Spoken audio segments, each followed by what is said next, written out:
এই মেয়েটার ছবি তো ভালো হবে কিভাবে? এই মেয়েটা সুন্দর না ক্যামেরাটা সুন্দর, কোনটা?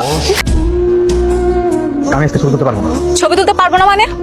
এটা কি ফাইজলামি শুরু করছো? Is it fun? হ্যাঁ, সবকিছু রেডি হয়ে গেছে, এখন তুমি বলতেছো ছবি তুলতে পারবে না? যদি আমার আপন ভাই হইতা তাহলে না করতে পারতা। এই কোম্পানি আমার একার কোম্পানি না, এটা তোমার নিজের কোম্পানি। কি এখন কেমন লাগছে? শেষ পর্যন্ত এক্স গার্লফ্রেন্ডের বিয়ে উপলক্ষে ফটোশুট করতে হচ্ছে।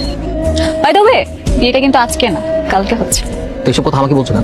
তোমাকে বলবো না তাহলে কাকে বলবো? আমার এক্স বয়ফ্রেন্ড বলে কথা। কিভাবে পোজ দিয়ে ছবি তুলবো সেটা বলবেন না? কেমন ফটোগ্রাফার আপনি? তুমি একটা কাজ করো, আমার কোমরে হাত দিয়ে ছবি তুলো। এইভাবে ছবি ভালো উঠবে না, আপনারা পোস্ট চেঞ্জ করে আমি পোজে ছবি তুলতে পারবো। আমাদের ইচ্ছে আমরা এভাবে ছবি তুলছি, আপনি কিছু ছবি তুলুন। আচ্ছা আমরা কি হাসবো নাকি এভাবেই ঠিক আছে? আপনাদের যা ইচ্ছা আপনারা তাই। আমার দিকে তাকিয়ে হাসো, চোখে চোখ রেখে। কি ছবি তুলেছেন এগুলো? একটা ছবিও ভালো হয়নি। ছবি তোলার সময় মনোযোগ কই থাকে? মনোযোগ দিয়ে ছবি তুলতে পারেন না? দেখি দেখি হাসো। বাবা কি এই মেয়েটার ছবি তো ভালো হবে কিভাবে? এই মেয়েটা সুন্দর না ক্যামেরাটা সুন্দর, কোনটা? তুলো তো।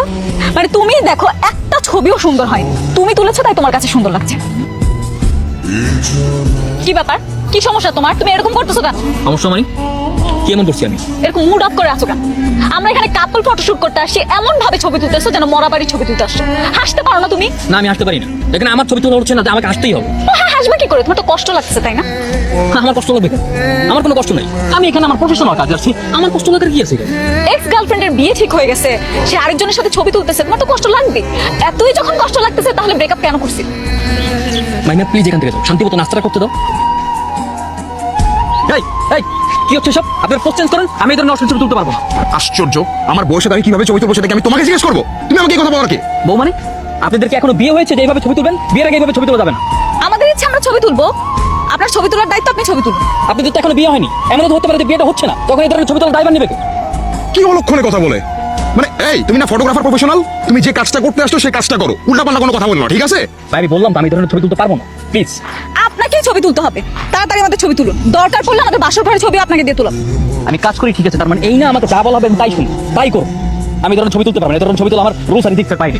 আচ্ছা বুঝলাম রুলস এন্ড এথিক্স এর বাইরে, কিন্তু তোমাকে এখন আমি যেটা বলতেছি তুমি সেটাই করবা, কারণ তুমি প্রফেশনে আসছো, ঠিক আছে? করো। ভাই আপনি যতই যাই বলেন না কেন, যতই ধমক দেন না কেন, আমি পারবো না, আমি বলছি না। আমরা তুলতে চাই, এগুলো আমরা স্মৃতি হিসেবে ধরে রাখবো। কি হয়েছে স্যার? ম্যাডাম মেহেদি, তুমি তর্ক করছো কেন? তর্ক মানে? আপনার ফটোগ্রাফার উল্টাপাল্টা কথা বলতেছে, সে ছবি তুলবে না। মেহেদি, আমি লক্ষ্য করছি সকাল থেকে তুমি উল্টাপাল্টা কাজ করছো, এখন আবার বলতেছো ছবি তুলতে যাচ্ছ না কেন? ভাই তারা যেভাবে ছবি তুলতে চাচ্ছে সেভাবে ছবি তোলা সম্ভব না, আমি সেভাবে কখনো ছবি তুলিনি আর তুলবো না। হাত তোলো নাই তুলবা, যে কাজ কোনোদিন করো নাই সেটা তুমি আগ্রহ নিয়ে করবা, সেখানে তুমি বলতেছো তুমি ছবি তুলতে পারবা না। ভাই দেখেন তাড়াতাড়ি করেন, হলুদ রাতের বেলা, বেলা ঘুরিয়ে যাচ্ছে, এখন সময় নাই ভাই। বোঝান আপনার ফটোগ্রাফারকে, এখানে শেষ করে আমাদের হলুদের প্রস্তুতি নিতে হবে।